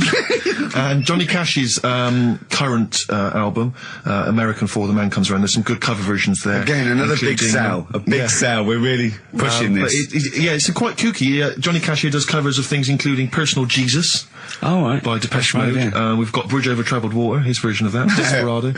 And anyway, it's not bad. That's probably the best treat in that bunch. Right. And, I'm assuming there's some questions there, Carl. Yeah. Right, here we go. If you're a new listener, the way it works, I'll give you a cryptic clue and some initials, and it sort of makes up a band. Yeah. Makes more sense when you hear it, I reckon. Not particularly. Well, not really. Although So- people do get it. I just worry about the state of our listeners. Go on. Right, so there's 3 of them. You email in ricky.gervais@xfm.co.uk. It's email only. I Email repeat, only. it is email only. We are too lazy to answer the phone. Yeah. Okay, Right. here we go then. Number 1. There's normally 2 easy ones and a difficult one. Sure. So here we go. Number 1. Don't argue with him. He ain't going to change his mind. Don't argue with him, he ain't going to change his mind. Yeah, that's AA. AA. That's, yeah. So that's the Don't argue first with him, one. He's not going to change his mind. What do you mean, You've just got them written out, haven't you? Yeah, I'm just thinking about what the answer is, so I didn't write the answer down to this Oh, one. don't worry, they get it. Yeah, don't worry. Well, you can't remember it. You came up with it. There's only 3. I know, it's weird, isn't it? No, it's not weird. It's incompetent. Right, the second one, anyway, I hope you get this. I hope you get it. Email in and tell us the answer. This is a shambles. Hang isn't on it? a Come on, minute. keep going. Go on. He always gets what he wants and doesn't worry about anyone else. He. And you don't know You the don't know answer. that is? I'm sure he'll come to me once I see it on email. What do you mean? I get it. You'll agree with them. I'll know if it's the one I had down as the answer. This is brilliant. Come on, Imagine it's the- Jeremy Paxman doing that. Going, Yeah, University "What's- Challenge." Is that right? Go on. Right, so that's that one. Give us that one again. He always gets what he wants and doesn't worry about anyone else. P. But you're confused. I don't understand how you can be confused. Yeah. The third one, I'll have to put that woman in the oven. And that's AB. All right, quickly give us them again. Right, so the first one, don't argue with him, he ain't going to change his mind. That's AA. He always gets what he wants and doesn't worry about anyone else. That's P. And I'll have to put that woman in the oven. AB. All right. Okay. Ricky.gervais@xfm.co.uk. I'm going to play a classic track now by Unfortunate. Neil Young, Alabama. It's beautiful. Beautiful. Neil Young, Alabama. Carl is still confused. He's waiting. He's biting his fingers, waiting for an email to tell him the answer to the clue he made up but can't get. I love that as an experiment. As a I mean, that would confuse psychologists, that you come up with something that you can't get. It's brilliant. Yeah, you came up with the question, you don't know the answer. And you expect them to, but you can't, and you made it up. Look at your face. Look, play some adverts. Honestly, Juan by Billy Corgan's new band there. Ex-Smashing Pumpkins. Sounds a bit like them, but I like it. It's all right, not bad. I like it. I You like would get it, to know, though. Rick, incidentally, that someone's got the right answer. So Carl's Carl relieved. knows the answer, yeah. Brilliant. Well done, Carl. You're a fool. Right. Well, talking of which, it's a long time since we've had any White Van Carl. For those that don't remember this particular hot feature, we basically ask Carl some of the questions that are asked of a white van driver in the Sun. They always have this on Saturday afternoons. Anyway, here's the first one. They're not fascinating, Carl, but I'm just interested on your take, really. Yeah. What do you make of Cilla Black quitting Blind Date after her husband sent a message from beyond the grave? Are you familiar with this story? I didn't know that. What's that? She went to see a medium, and supposedly her husband passed on information through the medium, which was incredibly vague, but persuaded her to quit live on air. Well, so that is about time, isn't it? If even dead people are saying, enough's enough. But I'll tell you what, though, talking about ghosts and that, do you know how I'm into them? Yeah. Right? How weird do you think this is, right? Well, it's not true. Before you say it, play a record. No, go on. Go on. Right, it's this woman. I don't even know if it's ghost, really, it's just a bit weird. Yeah. Sure. There's this woman, Yeah. and she's not a woman, she's a kid. Sure. Okay. Sure. She's walking down like a street in her area. It's a nice day and everything. Everything's normal. She's walking down, and a woman comes up, cycling past, right?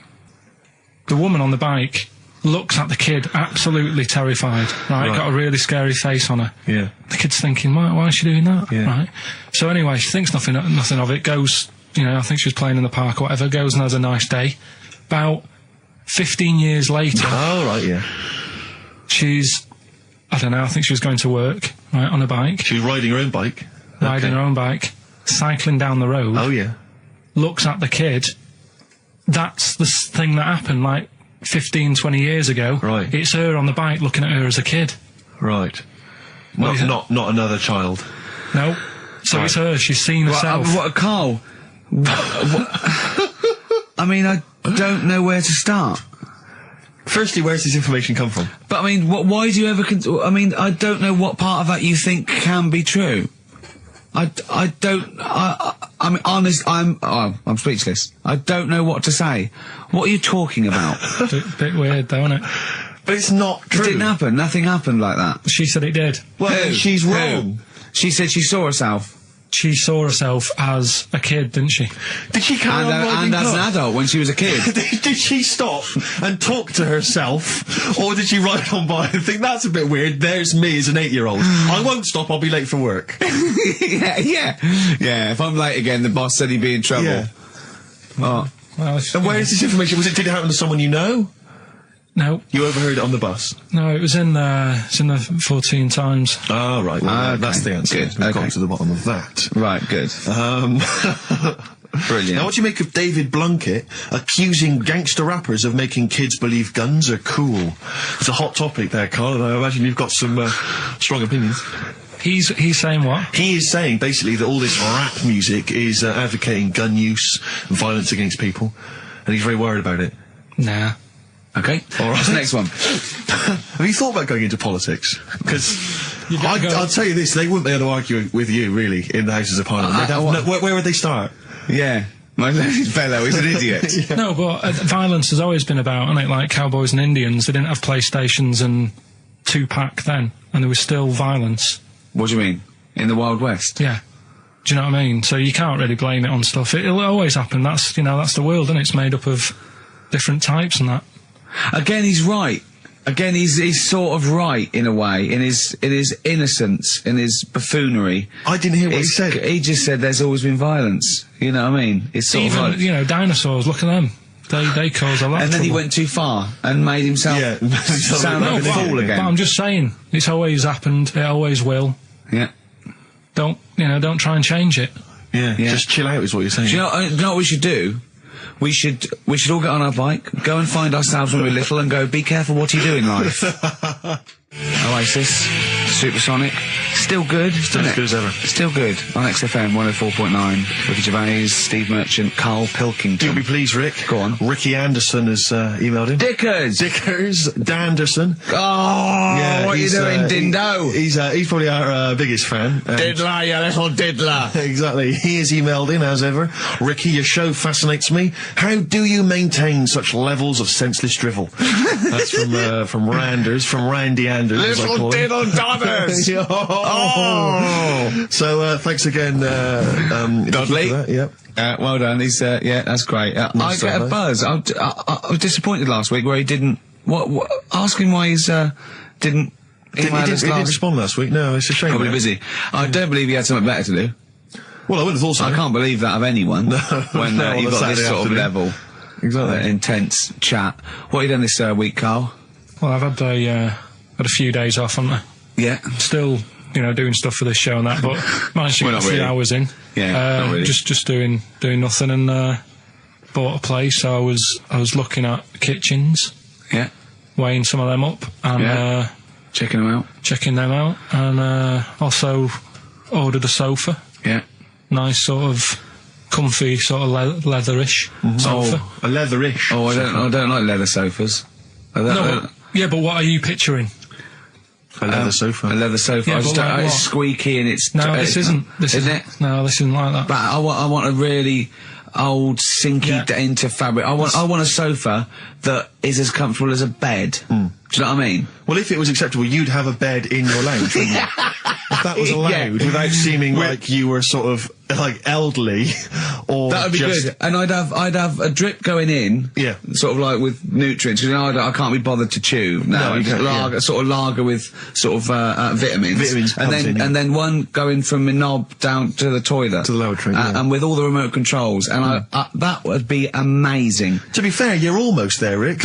I've certainly seen the toilet tubing when I've been round in the past. My dad's bed, right? My dad would never change his chair. Mum would try and get rid of it because it would just fit to him and it'd just be absolutely dilapidated, right? And he had like his own chair in the lane. Yeah, his own chair, right? And then and his bed, right? When they had separate rooms towards the end, and his bed, right? It had it for years, and it was a big dip. It was just like a spoon in the middle where it was concave. And my mum used to just vacuum it out. Oh! With all the little bits of like, you know, he'd have a fag in bed or he'd do his roll-ups in bed. Yeah. And, oh, that's fantastic. Why do you like that bed? It's curved, you know, he goes, it means I can't fall out. I did. It was like in a hammock. It's great. That can't be good for his back. Well, I don't think it mattered towards the end. A hammock would be. I really would love a hammock. I think a big beanbag would be good, wouldn't it? With a telly. A beanbag as big as a bed would be amazing. Yeah, but this is still the telly thing. Because do you prop yourself up a little bit to watch it? Do you watch it on the side, which is annoying? Do you turn the telly on the side? I've always wondered about that. The weird thing is, right? Do you know I've mentioned before about certain things that are just right, like your hand. 5 fingers is just enough, right? One more. The sex tips. It ruins stuff. Yeah, one less. One less, and you know, I was saying about drying your pots and that'd be really slippery and that. Yeah. Right? And the weird thing is, right? I think that's what nature had in its mind. No, but like, my mum and dad, right, they moved to this little house, right? And, they had loads of furniture that they've collected over the years without chucking out, and they've moved to this small house. So they just had too much furniture, right? And they had this double bed, and that was for, like, you know, when friends come round and that, they can stay there. But the problem was he wanted to sort of put these wardrobes in the bedroom, right? Right. That went on either side of the bed. Sort of wrapped around the bed. Yeah, but because the room was so small, he thought, I can sort that out. Yeah. Right? And he sawed the bed. He sawed the bed? He sawed the whole thing, so you've got, like, your mattress, your bed, and everything. What, he just sliced some off? Like a big sandwich, just cut a bit off. Just cut the crust off. But how much is that, would you say? About 8 inches, 6 inches. 8 inches. But hold on, but that won't work. Because it'll all fall out the side, and then what happened to the springs and all the supports and stuff? He sorted it out. It didn't all come out and that. I mean, it's not the comfiest bed. but the weird thing is, he did it, and even though it's only like that 8 inches or whatever, it totally ruined it. It's like, well, of course it would. No, but what do you think I mean? I don't mean it ruined it as in it looks a mess. No, it would have been uncomfortable. Not even that, though. Just the fact it's that little bit shorter. It's like, God, for 2 people, this is hard work now. This is like, you haven't got enough room, even though it's only 8 inches. Why did he build the wardrobes first without measuring, putting the... I think he did all that and then thought, oh, it'll easily fit in there, and it didn't, so he had to sort of saw a bit off the bed. But it's just weird how only 8 inches... Did he use one of those electric saws? Yeah. And there was just, presumably, there was just kind of sort of material and wood just flying everywhere. What did he do with the legs? Did he have to move the legs in a bit? He moved the legs. Looking at it, right, once it's got, like, the quilt on it and everything, you wouldn't know. I was like, yeah, that's all right, you've done a good job. Yeah. And I went to bed at night, he's like, you know, sleep well. Got up in the morning after having about 45 minutes sleep and said, something not right with that. Yeah. You really are your father's son, aren't you? I said, it's not right. And he said, oh, well, I said, what have you done? It doesn't seem the same. And he said, oh, I had to shorten it, sort of thing, you know, to fit in the gap. I said, well, I can't sleep in it. I said that, and there was a big kerfuffle. My mum was saying, look, you have our bed then, and we'll sleep in that one. And my dad was like, sod that. Yeah, it's ruined. You know, some idiot cut it. So there was a big debate going on about where we should sleep, and I was saying, look, you know, I only come and see you like every couple of, you know, probably once every 6 months. I'm not being funny, but next time we go home, can I film it? Just for, do you know what I mean, Channel 4 or something? Well, you know, I mean, the Osbournes is not on at the moment. The Yeah, I know. Pilkingtons. That would be extraordinary. Oh, can we film it? That's brilliant. Is there anyone from Channel 5 listening to this show? Or Bravo. Yeah. The Pilkingtons. Weird though. Weird. Play a record? What do you want to play? Do you want to play, do you fancy playing some of yours? What, have we got I anything? don't know, something that was sent in to you, maybe? Oh, yeah, no, I'll tell you, yeah, I'd like to play this. Yeah, Bronze Age Fox. Band from Bristol, my neck of the woods. Always Play the working, tune, play Carl, the tune. always working. He's Play the always tune. working. He's on the ball. He's on the ball. He's on the Bobby ball. Bronze Age Fox, Sunshine Made the Desert. I've enjoyed that. I love the ending. That's really great. I love that chorus bit. That's really good. Rick, I know what you're thinking of. What? You'd love some, wouldn't you? Yeah, that's lovely. Coldplay, The Scientist, XFM 104.9. I'm Ricky Gervais with Steve Merchant and Karl Pilkington. Carl, what are you doing? I wish that's how you spoke. Right, what are you doing then? Let's have a quick reprise, if we could, of the Rockbusters clues. Yeah, Rockbusters, if you've just tuned in, you've missed it this week. Here's your three Well, no, you clues. haven't. That's why we're giving the clues again. Yeah, I know, but if they haven't. Eh? What? Say if they've been busy. Just give the clues again. First one. God. Don't argue with him, because he isn't going to change his mind. That's AA. Second one, he always gets what he wants and doesn't worry about anyone else. That's P. Yeah. And the third and final one, I might have to put that woman in the oven. AB. Interesting. Are we telling him or still? No. Yeah. People have still got a chance to win those extraordinary prizes. ricky.gervais@xfm.co.uk. We've still Email got me. features to come though, Steve. It's Go on. incredible. We've still got Ritual. Remember last time? People in India, it's good to have a flathead. Yes. We've got Do We Need 'Em? I've got That's Ridiculous. That's a great game. What should we do next? It's too much. Do we need them out of the way? Do We Need 'Em out of the way? Yeah, just, yeah. Let's explain it again. If you're new, I'm sort of on a bit of a mission to find out, you know, we've got a lot of animals and insects in the world and stuff. Yeah. Do we need them all? It still amuses me. So we've found out we've got to keep jellyfish. We've done octopus. She said we've got to keep them. This week, snails. Do we need them?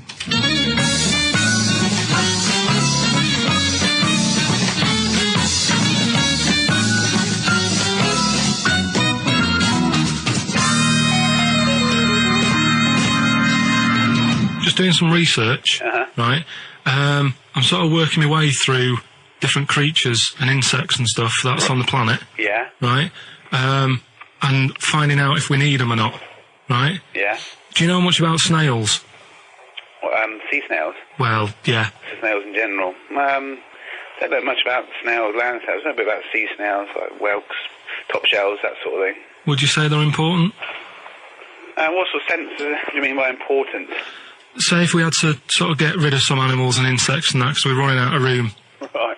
Do you know what I mean? Because I'll tell you what I know about some snails. I don't know if this applies to sea snails as well. I mean, I called you today because a lot of other places are shut. Yeah. Right? So, I know they like to eat stamps, apparently. The glue on stamps. They love it, right? Right. Apparently a lot of letters and stuff aren't getting to where they're meant to be getting because snails are crawling into letterboxes and eating the stamps. That obviously doesn't apply to the sea ones, but that's a problem they're causing. All right. Were you aware of that? No, I didn't know No? that. Bet you're glad you answered the phone today. Right? They love beer, Beer, yeah, who doesn't? and also, I don't know if this is right, but I heard that they sleep for 13 years, or can do.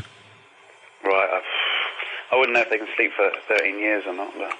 I mean, sea snails are pretty important, yeah, they do quite a good job in the sea, they graze on algae and But they provide food for other animals. I mean, you can say that about any fish, you know, or any animal, why do they exist? would you be upset if, you know, someone said, we're getting rid of them? Oh, yeah. You would be? They're an animal, you know, I wouldn't... Forget being like favouritism and all that I get for them, right? There'll be other things knocking around you can sort of spend your time looking after. You'll still have a job, don't be worrying about that. Because I'm not going to get rid of all the fish. Jellyfish need looking after, so you're safe. Yeah. But do we need them?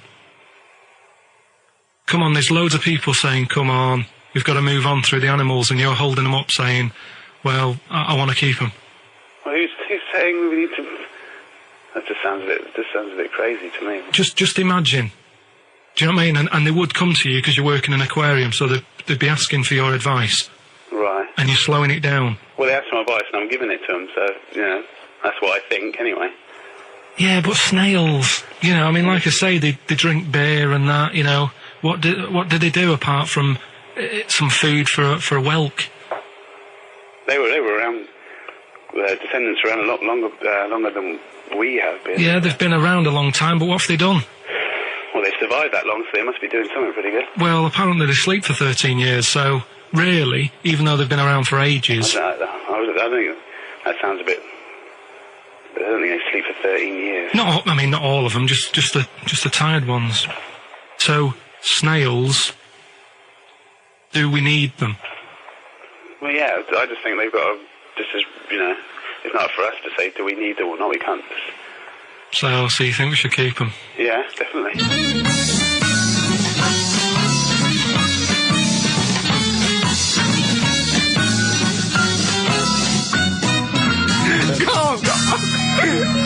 Carl, I'm proud of you. That was getting really quite annoyed. I know. What did he think he was doing? What? I don't know what you tell these people. I mean, you don't get their permission to play this out, do you?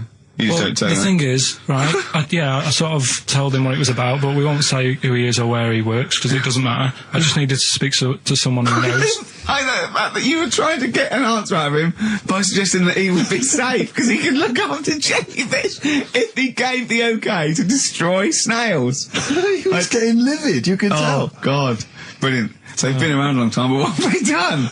Well, that was great, Carl. Play a record. Well done. Bit of Amy Man. Oh, I'm obsessed with this song, Red Vines. It's brilliant. I love that. Amy Man, Red Vines. XFM 104.9, Ricky Gervais, Steve Merchant, Karl Pilkington. You mentioned earlier when we had our regular email from Dickie Anderson. Yeah. Randers, as I call him. Dandy son. Yeah. You mentioned it because we didn't get anything from him last week. We didn't get anything from him last week. Anyway, he's obviously listening, Rich, because he's emailed in to explain his absence. Dear Ricky, sorry for not tuning in last week. Only I was in HMV returning the 14 copies of The Office I got for Christmas. That's from Rounders. So, he's explained himself. Oh, he's dear. excused himself. Oh, Anders, we should get him on one day. Yeah. Right, okay, Carl. That's ridiculous. 3 amazing scientific facts, one of which is spurious. Okay? Yeah. Okay, 1. Girls can't throw because the part of their brain that allow men to throw properly in a girl is used up in emotion. 2. Gravity isn't instantaneous. It works at the speed of light. The force of gravity. 3. Statistically, you're more likely to be trampled by a donkey than dying in a plane crash. No, even though the last one sounds daft, I think I've read that.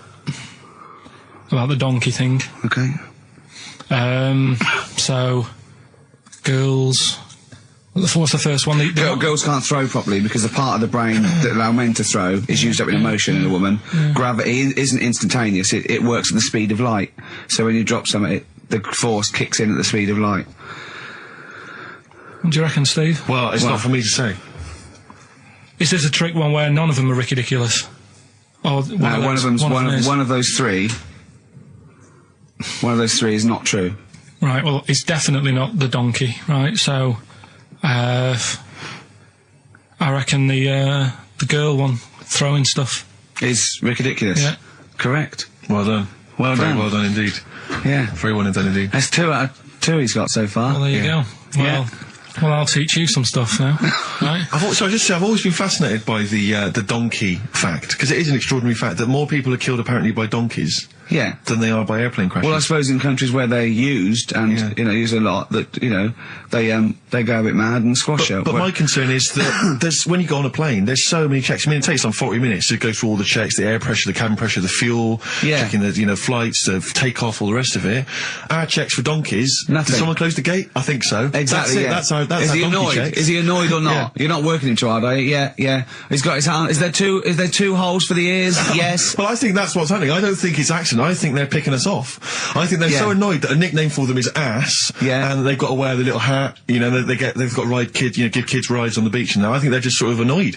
Yeah. Maybe they're sort of just picking us off one by one. Yeah, Teaching us a lesson. if we had the same stringent checks on donkeys as we do on international flights, maybe there'd be a little less death. Exactly, wise words. Cheers. Wise, if slightly incoherent words. Go on, Carl. Got that right. Acid, I would sort you out with some science. Brilliant. I forgot the puns in mind, didn't I? I forgot the puns. Go on. Right, so, you asked to sort of be taught some science and that last week after being taught about war, so did some research. And there's a few things, I think we'll just cover one of them now. Go on. We talked a lot about hairy kids. We have discussed that a I love lot. the fact that Simon Sharma has never started a programme like that.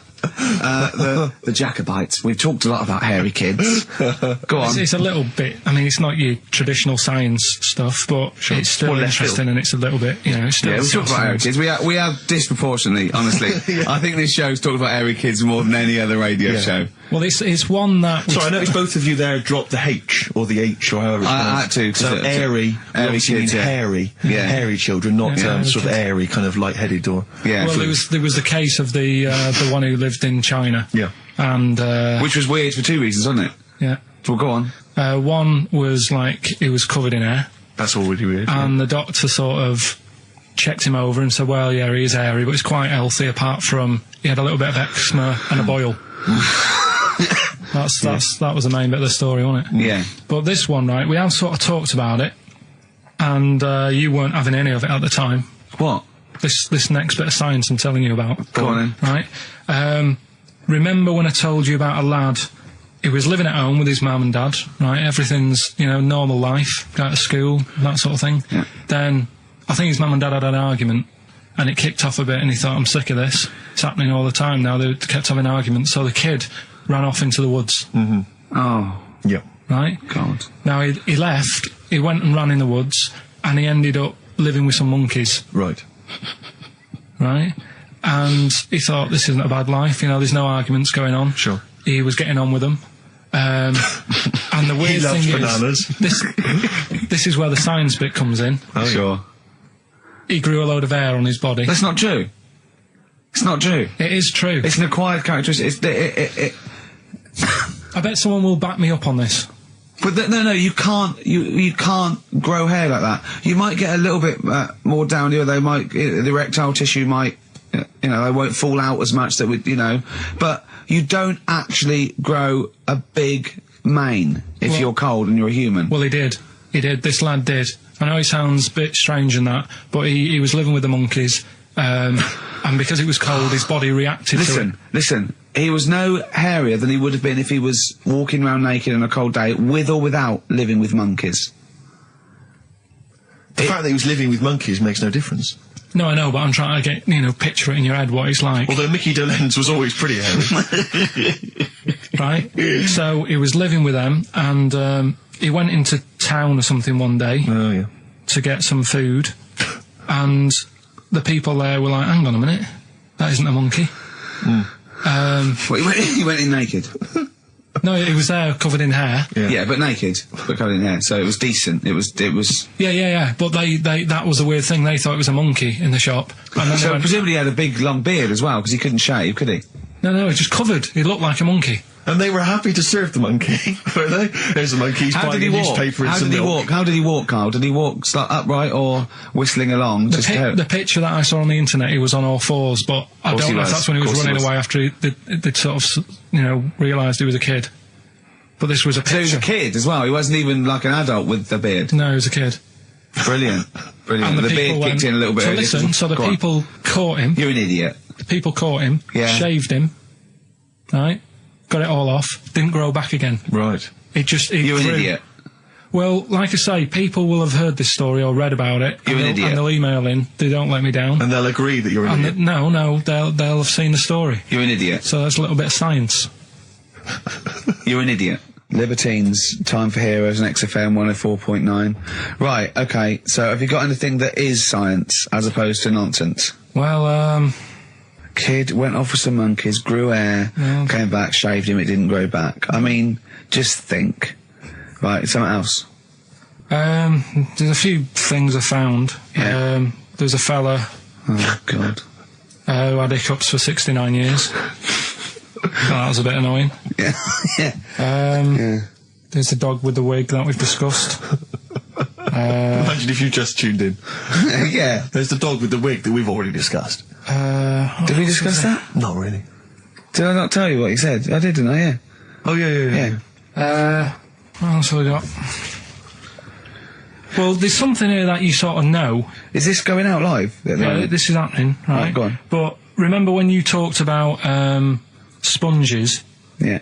If you get a red sponge and a blue sponge. You liquidise them, pour them back into a tank. After a few hours, they know which was which, and they reform as a red sponge and a blue sponge. Yeah. Yeah.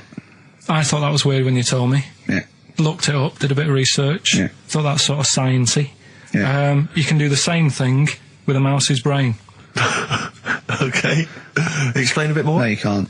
If you get a dead mouse, Yeah. put its brain into a blender, blend it up, leave it standing for a bit. Making that up, aren't you? You're confusing this. You've watched Nigella Lawson make some sort of pudding. No. What do you mean? It won't work with the brain. Well, it does with I mean, not human brain. Don't be trying that. Although... But, no, a mouse one. A mouse one. And what happens? It sort of reforms. Goes back together again. No, because apparently it's made up of the same stuff as... But it doesn't, does it? Because if it's dead, if it's a dead brain, the cells can't act anyway. The fact the sponge is that it doesn't kill the cells, it liquidises them, it doesn't kill the cells. Yeah. So it couldn't be a dead brain anyway. It would have to be a live brain taken out from a live mouse for the cells to be getting oxygen and working and being sensitive to each other. And that, I don't see how that could work like it does in sponges. I mean, do you know what I mean? You're not a scientist. I've just sort of read it and gone, oh, that's interesting, I'll tell Ricky and Steve about it. Yeah. You're quizzing me as if I've come up with it. If someone else has done it and said it works. Sure. So I'm not... Do you think ghosts are behind it, or do you think there's a scientific explanation for it? No, it's just one of them weird things, isn't it? Yeah. So that's what you sort of science covered for this week. Well, that was another barnstorming feature from Karl Pilkington. Is that it? Is that the two things you got Thanks this very week? much for that. Well, I mean, There's nothing behind them. Do you know what I mean by this? There's not like a weight of intellect behind these facts. Why don't you make that your science project for this week? Find a dead mouse somewhere, Carl, and a blender, and we'll bring that in next week. We'll do it live on air. See what happens. Oh. Well, Do you feel sort of let down a little bit sometimes with our reactions? Well, what are you expecting us to do? What are you expecting us to just like look at you, open mouthed, staring at you in awe? just like go, oh God, yeah, where did you find that out? And like, Yeah, but if we know. Never tell us. We know where you found it out. You looked on the internet and a strange homemade website by a maniac somewhere, who puts on stupid things that he heard through Chinese whispers.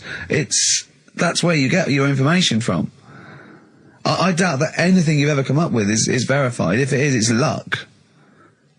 But what do you expect me to do for you? Do you know what I mean? I'm just... You know, I'd like to know what the source of the information is. I'd like it to be, you know, a research study by the University of Columbia, rather than, you know, a guy who calls himself Mr. Pickles. On a website somewhere. www.lunatics.com. I mean, oh God. Some kind of evidence, do you know what I mean? I must warn you now, you know that Steven Spielberg thing's coming, Taken? Yeah? About alien abduction. When you watch it, just remember this, it's not a documentary. Okay? Alright. Alright? You remember E.T.? We were discussing that earlier. You know that's not fact. Factual fact.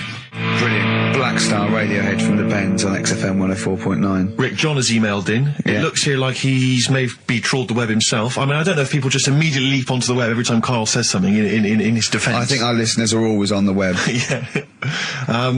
Anyway, he seems like he's reprinted here a news story, which seems to confirm Karl's monkey boy story. Yeah, what was the news Doctors story? baffled by boy 6 covered in ape-like hair. Doctors in Kazakhstan are baffled after finding a 6-year-old boy covered in ape-like hair. Yeah. The boy, called Ablay, was found in a remote mountain village close to the Chinese border. He's covered in thick hair from head to toe and has an oval-shaped skull.